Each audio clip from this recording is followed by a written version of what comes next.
जिसको कहते हैं ना कि मोदी जी का जो ग्राफ तेजी से नीचे फिसल रहा है, वो किसी भी तरह रोके नहीं रुक रहा है। मतलब उसके रास्ते में तरह-तरह की बाधाएं खड़ी की जा रही हैं कि किसी तरह ही रुके ग्राफ। लेकिन अब की बार अगर युद्ध छेड़े,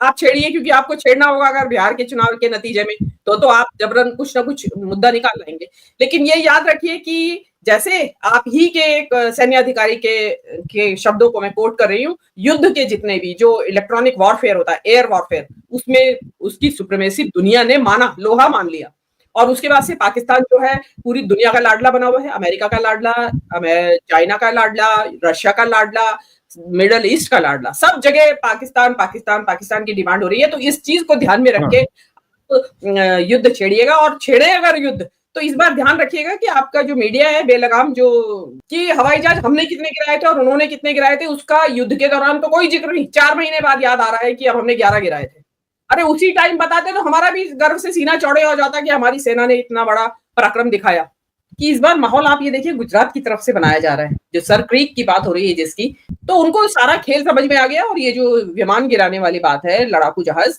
उसने तो पूरी तरीके से कहते हैं ना कि तार तार खंड खंड बिखर गया सारा मोदी जी का ऑरा जो था, कि ना केवल उससे भाग के आए वापस, रणछोड़ बने पाकिस्तान के युद्ध में, उल्टे झूठ भी बोले।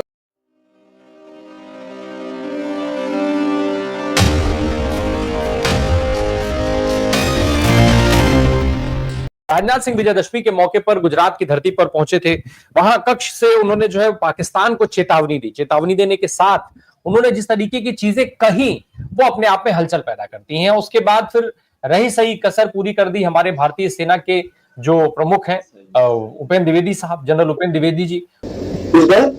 हम आगे की कार्रवाई करेंगे और कुछ ऐसी कार्रवाई करेंगे कि हो सकता है पाकिस्तान को सोचना पड़े कि उसे इतिहास में, भूगोल में रहना है कि नहीं रहना है। साथियों, भारत की सीमाओं की रक्षा भारतीय सेनाएं और बॉर्डर सिक्योरिटी फोर्स मिलकर मुस्तैदी से कर रही हैं। अगर सरक्रीक इलाके में पाकिस्तान की ओर से जी देखिए, जो हमारे प्रधानमंत्री विदेशों की धरती पे जाके एक बड़ा लुभावना सा वक्तव्य देते हैं कि बुद्ध का नहीं युद्ध का समय है, युद्ध का नहीं बुद्ध का समय है, this is not an era of war. और यूक्रेन और रूस के बीच में ट्रेन की 10 घंटे की जर्नी करके जाते हैं युद्ध रुकवाने के लिए कि भाई युद्ध नहीं होना चाहिए, शांति का समय है ये, और शांति में ही प्रगति संभव है। तो ये जो बातें हैं इतनी बड़ी बड़ी, ये गाजा और यूक्रेन के युद्ध के समय याद आती हैं क्या? और जब अपने पड़ोसी पाकिस्तान के ऊपर आपको खुंदक निकालनी हो, या अपना वोट बैंक बढ़ाना हो, या आपके चुनाव का समय आ रहा हो, तब आप ये अपने ये जो सूक्तियां हैं, ये जो आपके सुभाषित है, इनको भूल जाते हैं। तब बुद्ध नहीं याद आते आपको, तब अहिंसा नहीं याद आती, तब शांति नहीं याद आती, तब प्रगति नहीं याद आती। मतलब आप दुनिया को बता रहे हैं कि मैं बहुत बड़ा हार्बिंजर ऑफ पीस हूं, मैं दुनिया में शांति लाने वाला, शांति का दूत हूं। और जब आप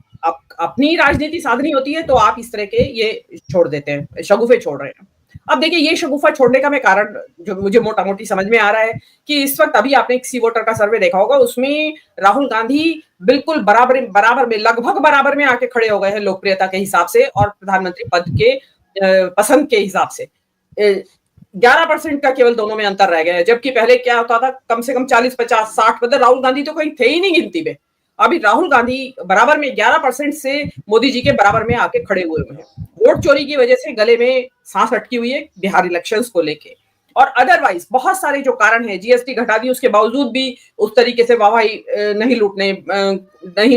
मिल रही है, जिनको जैसा कि लगता था कि बस पब्लिक तो सड़कों के ऊपर निकल आएगी उल्लास में और मोदी जी का जयकारा शुरू हो जाएगा। ऐसा कुछ भी नहीं हुआ। उल्टे डिससेटिस्फेक्शन और हर दिन घबराहट एक और कि जेनजी का कहीं आंदोलन ना शुरू हो जाए किसी भी जगह में। आपने देखा होगा कि जो लद्दाख में जो उन्होंने किया, जो उनको घबराहट हुई, और उसके बदले में कैसा डिस्प्रोपोर्शनेट रिएक्शन दिया कि उस व्यक्ति को ही उठा लिया जिसका कि जेनजी से मतलब नहीं था, जो खाली अनशन कर रहा था कुछ अपनी मांगों के लिए, राज्य को 6 शेड्यूल या वहां के पर्यावरण की रक्षा के लिए, उसको उठा के आप ले गए। और उसके बाद से जो एक देश के अंदर एक माहौल बना हुआ है इनके पुलिस स्टेट के खिलाफ, जिस तरीके से इन्होंने सर्वेलेंस लगा रखी है लोगों के ऊपर, उसके खिलाफ बना हुआ है। तो अभी आपको जिसको कहते हैं ना कि मोदी जी का जो ग्राफ तेजी से नीचे फिसल रहा है, वो किसी भी तरह रोके नहीं रुक रहा है। मतलब उसके रास्ते में तरह तरह की बाधाएं खड़ी की जा रही हैं कि किसी तरह रुके ग्राफ। क्योंकि एक समय वो था जब ये कहा जाता था कि मोदी नहीं तो कौन, आज कहा जा रहा है मोदी नहीं तो राहुल। तो ये तो एक बहुत बड़ा मतलब मोदी जी के लिए तो जो कहते हैं ना शर्म से डूब मरने की बात है कि जिसको आपने पता नहीं कितनी तरह के नाम दिए और आज वो व्यक्ति उनके बराबर में आके खड़ा हो जाए और एक झटका और लगेगा बिहार का और मोदी के बराबर में खड़े हो जाएंगे, हो सकता है सरपास कर जाए लोकप्रियता में राहुल गांधी। तो उससे पहले ऐसा क्या किया जाए कि जो हारी हुई बाजी है उसको जीत सके, उसके लिए कि ये युद्ध का शगुफा छोड़ के लेके आए हैं।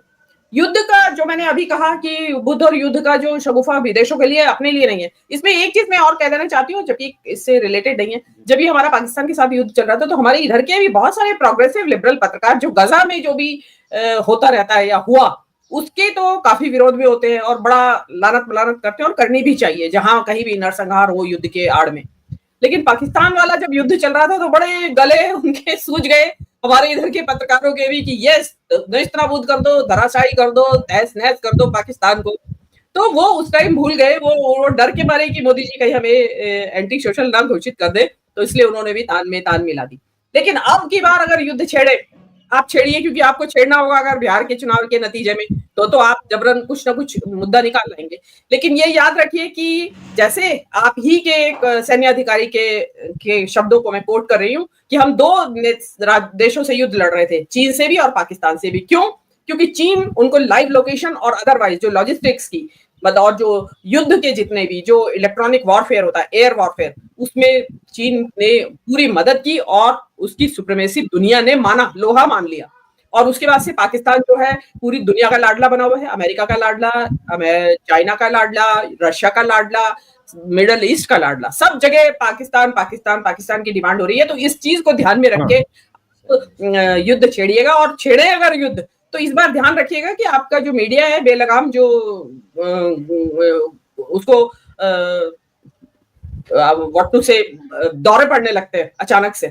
कि हमने पाकिस्तान जीत लिया, इस्लामाबाद जीत लिया, इसलिए उसको थोड़े जब छोड़े शुरू करें तो मीडिया को अपने बंद करवा दें, रियल टाइम इंफॉर्मेशन दें, रियल टाइम ब्रीफिंग करें। ये ना करें कि हवाई जहाज हमने कितने गिराए थे और उन्होंने कितने गिराए थे उसका युद्ध के दौरान तो कोई जिक्र नहीं, 4 महीने बाद याद आ रहा है कि अब हमने 11 गिराए थे। अरे उसी टाइम बताते तो हमारा भी गर्व से सीना चौड़े हो जाता कि हमारी सेना ने इतना बड़ा पराक्रम दिखाया कि कोई बात नहीं, जो हुआ तो ये भी हुआ। लेकिन अब जो है ये जो कहते हैं ना कि आप एक हो सकता है मोदी जी के जो गर्म सिंदूर दौड़ रहा था रगों में, अब वो उनको लगता होगा कि नहीं वो दौड़ते ही रहना चाहिए क्योंकि ठंडा पड़ चुका है अभी वो, तो उसके लिए नई चीज लाए निकाल के अब किसी का क्या जाता है, जो सैनिक मरते हैं वो मरते हैं, बाकी तो लोगों के लिए मनोरंजन है युद्ध। मीनू मैम,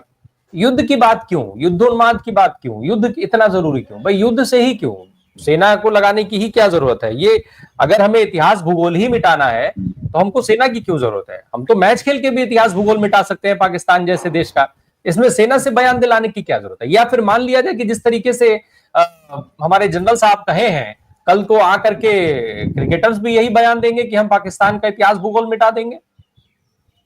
जी बिल्कुल, देखिए बयानबाजी तो किसी भी तरफ से और कुछ भी हो सकती है और इसी बयानबाजी के जरिए ही माहौल बनाया जाता है। लेकिन इस बार ये गौरतलब है कि इस बार माहौल आप ये देखिए गुजरात की तरफ से बनाया जा रहा है, जो सर क्रीक की बात हो रही है जिसकी, जो राजनाथ सिंह जिसके बारे में जिक्र कर रहे हैं कि ये सर क्रीक का डिस्प्यूटेड मामला है और ब्रिटिश पीरियड से है, उस जमाने में भी से ही इसका तरह तरह से संधियां वंधियां और एग्रीमेंट वगैरह होते रहे, लेकिन वो कभी अच्छे से सुलझा नहीं। तो लेकिन आप ये देखिए कि इस बार सरक्रीक यानी कि गुजरात की तरफ युद्ध का रण क्षेत्र होगा अगर ये इनका झगड़ा ये चालू कर देते हैं पाकिस्तान के साथ या जो कुछ भी वॉरफेयर होगा, तो अब इसे ये भी कह सकते हैं कि गुजरात के लिए भी माहौल बनाएंगे, एक तीर से दो निशाने। लेकिन जो भी ये कहा जा रहा है ये जो बेवजह मतलब इमीडिएट कोई ऐसा कारण नजर नहीं आ रहा है। देखिए आपने ऑपरेशन सिंदूर किया तो उस टाइम एक कारण था, सीधा सीधा कारण दिख रहा था कि 26 लोगों की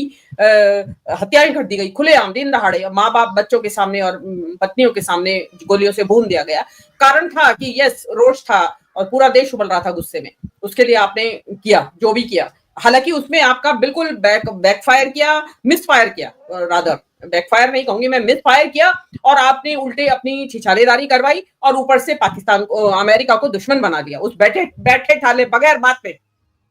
मुझे तो ऐसा लग रहा है राम प्रकाश जी, मेरे ख्याल दर्शक भी चौंक जाएंगे और पता नहीं, मैं एक ऑकवर्ड सी बात कह रही हूँ, तो ऐसा तो नहीं कि क्योंकि मोदी जी ने ट्रंप को सीज फायर का क्रेडिट नहीं दिया और ट्रंप मोदी जी की पीछे हाथ धो के पड़े हुए हैं और उसकी वजह से इंडिया सफर कर रहा है, तो मोदी जी को नहीं, क्योंकि एक बार डिनाई कर चुके, उन्होंने माना नहीं इमीडिएटली पाकिस्तान की तरह कि सीज फायर हाँ आपने ही करवाया, तो अब क्योंकि 40-50 बार कह चुके हैं ट्रंप और पीछे पड़े हुए हैं, उनका ये कहना है कि जब तक तुम बोलोगे नहीं पाकिस्तान के साथ तुम्हारा मेरा सीज फायर मैंने कराया, तब तक तुम्हें इसी तरह परेशान करूंगा मैं। तो कहीं ऐसा तो नहीं कि मोदी जी एक दूसरा युद्ध छेड़ के और ट्रंप को फिर इन्वाइट करे कि भाई तू अब सीज फायर करवा दे और अब की बार मैं तेरा नाम लूंगा,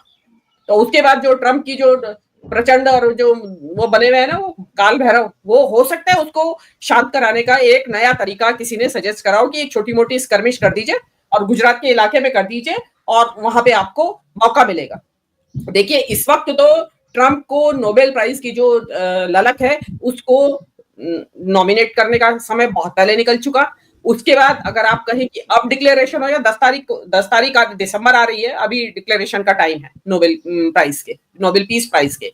तो वो तो टाइम अब निकल चुका। अब अगले साल के लिए अभी तो मोदी जी अगर ये सोच रहे हैं कि भाई मैं ये सर खरीद के बहाने झगड़ा करके और इसको एक क्रेडिट दे दूं, तो अभी बहुत टाइम है, थोड़ा रुकना पड़ेगा। उससे पहले अगर गाजा का सेटलमेंट हो जाता है तो फिर मोदी जी की जरूरत है नहीं ट्रंप को। तीसरी बात जो अभी बात इसमें आ रही है पूरे इसमें कि भाई इतिहास भूगोल बदल देंगे, तो भाई पाकिस्तान का इतिहास तो सीधे सीधे हिंदुस्तान का इतिहास है। ये तो पाकिस्तान तो 47 के बाद आया है, 1947 के बाद, तो कौन सा इतिहास बदलेंगे? अपने ही देश का इतिहास बदलेंगे क्या, या अपने ही देश का भूगोल बदलेंगे? सीधा सीधा आप एक रेटोरिक, मतलब कि आपको बोलना है तो कुछ भी बोलना है कि उन्माद फैले जिससे, लेकिन अब जो है वो उन्माद अब नहीं फैल रहा है। ये जो आपने जो फियास्को आपका हुआ ऑपरेशन सिंदूर के दौरान, पब्लिक ने देखा कि किस तरीके से आपने मिस रिपोर्टिंग की, जनता को भरमाए रखा और उसमें ट्रंप कूद गए, उन्होंने पहले सीज फायर की घोषणा कर दी, सरकार की तरफ से 4 घंटे बाद हो रही है, तो और उसके बाद भी आप कह रहे हैं कि हमने किया, ट्रंप ने नहीं किया, तो जनता को लगा कि युद्ध की आड़ में हमारा बेवकूफ बनाया जा रहा है, तो उनको सारा खेल समझ में आ गया। और ये जो विमान गिराने वाली बात है, लड़ाकू जहाज, उसने तो पूरी तरीके से कहते हैं ना कि तार तार खंड खंड बिखर गया सारा मोदी जी का ऑरा जो था, कि ना केवल उससे भाग के आए वापस, रणछोड़ बने पाकिस्तान के युद्ध में, उल्टे झूठ भी बोला आके। तो वो चीज जो है जनता को अगर कम से कम सच्चाई बता देते तो शायद इतना एंगर ना होता। अब कोई नहीं मानेगा, अब तो साफ लगेगा कि या तो कोई बिहार का चुनाव के लिए या गुजरात के चुनाव के लिए व्हाटएवर, या ट्रंप को नॉमिनेशन देने के लिए नोबेल पीस प्राइज का एक और कर दे। और अगर आप ये ऐसा सोच रहे हैं, जो कि मेरी कल्पना है, तो ये एक बहुत बड़ा एक खिलवाड़ होगा देश की भावनाओं के साथ, संसाधनों के साथ। जी।